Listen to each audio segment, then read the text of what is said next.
Hey, what's up? It's Jim, and today I'm going to talk about the film 12 O'Clock Boys.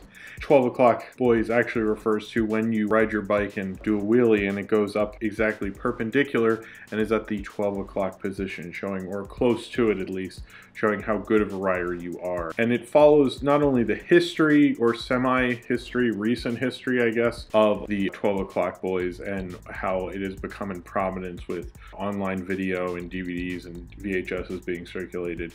And also it tells you the story, and mainly the story of Pug, follows 3 years of his life from 10 to 13 as he wants to be a 12 o'clock boy and be able to ride dirt bikes in the streets of Baltimore with all the other guys who the Baltimore City Police keep trying to stop, even though it is illegal for them to chase the kids on the motorbike, so they're kind of riding around on this weird cat and mouse game that will never end. 12 O'Clock Boys and with the character of Pug can be an interesting narrative, and I actually think the biggest problem with this movie is the director of this film, Lotfi Nathan, gets 2/3 of the way there. And it's almost the biggest problem with this film is he follows him from 10 to 13, but he almost follows his narrative almost like Public Enemy with James Cagney, or any film where you have a young kid who wants to be a gangster, or the beginning of Goodfellas. You have to see them eventually become that.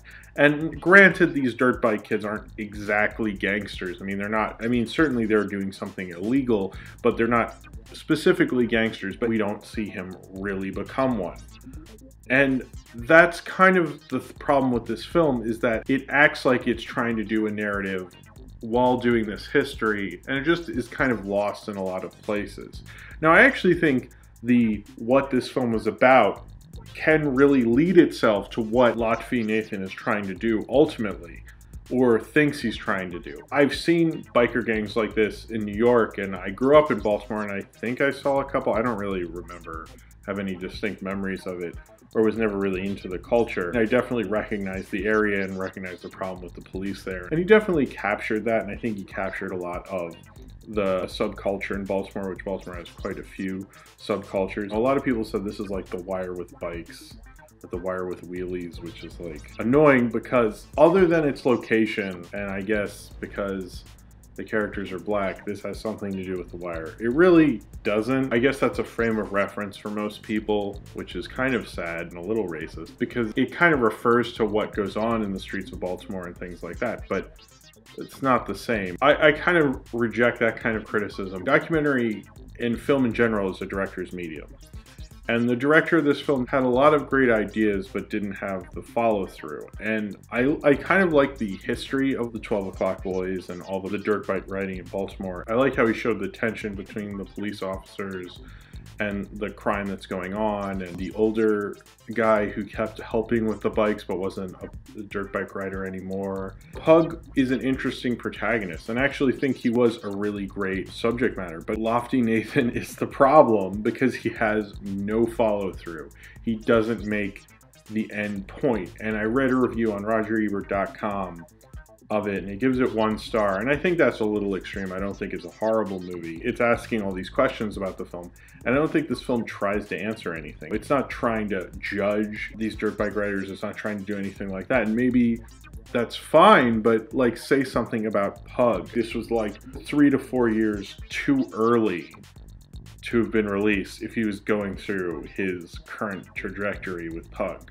Because when Pug becomes a dirt bike rider and we see him become that, then it's hit its arc. Then we see somebody who, through this culture, through the YouTube videos these dirt bike gangs have put up, through the video they released that he fell in love with when he was a little kid, he eventually raised up through the culture that he wanted to be part of this. Not having that hinders the film. In the end, you see he is certainly more into it, but it just feels like half a thought. It's cool to show the bikes in slow motion. It's cool to show the real footage of these cops beating kids on a dirt bike, or the dirt bikers kicking cop cars, and all these things. And that's all important. And he shows the parts about the culture almost really aren't as much of the problem. It's the Pug part. Part of me thought maybe it's a perspective problem. Maybe, he should have made one film about the history of it and the YouTube videos and how the internet and the surge of that made these dirt bike gangs more popular, and then made a film about Pug, which should probably still be shooting. Because I just feel like when he becomes actually one of those people, then we see the true narrative of the film. It felt like that's what he's building towards, or that's what he should have been building towards, because it's just a narrative that goes like nowhere. It's a short film, it's 76 minutes. It didn't feel as distinct in what it's trying to do. It felt like it would just cut to the history because it didn't have enough of Pug. Pug was definitely our through line through it, but where did that through line go? It felt like it should have kept going. I'm kind of disappointed in that, because I think, you know, if you were to compare it to The Wire, the thing you see through characters from The Wire from season 1 to season 5, you see them change, you see them evolve, you see like what this culture has done to them. And I think The Wire was not real, obviously, it's fictional. And it shows more like what the city would do to this person and how they evolved through it, and the culture and being a drug dealer. I don't think this has very much in common with The Wire, because certainly it's about a different, you know, dirt bike riding and dirt bike gangs and things like that. But also because they had the foresight in The Wire to show a real narrative arc. And this is just like acting like it does. What exactly are you telling us by showing us this? You should look at films like the Up series are saying something by showing someone over a period of time. And it's like, what was he really saying with that period of time? That he wants to be a 12 o'clock boy? There was nothing to go on other than that.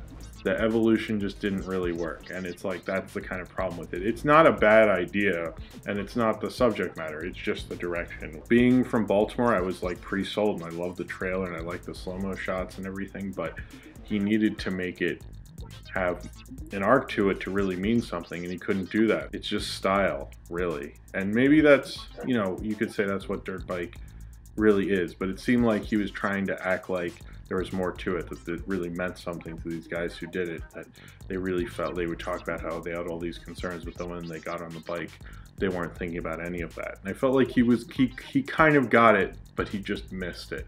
Watching a film that almost gets there, but then totally just misses it. If this director was a dirt bike rider, he wouldn't have gotten to 12 o'clock. He would have fallen on his back, and that would have been the end of it. And that's kind of how this film felt, really. It just felt like, you know, kind of like it was moving towards something, and then it just got hit by a car. So if you have seen 12 O'Clock Boys and you would like to talk about it, then comment below in the comments, and subscribe if you would like to.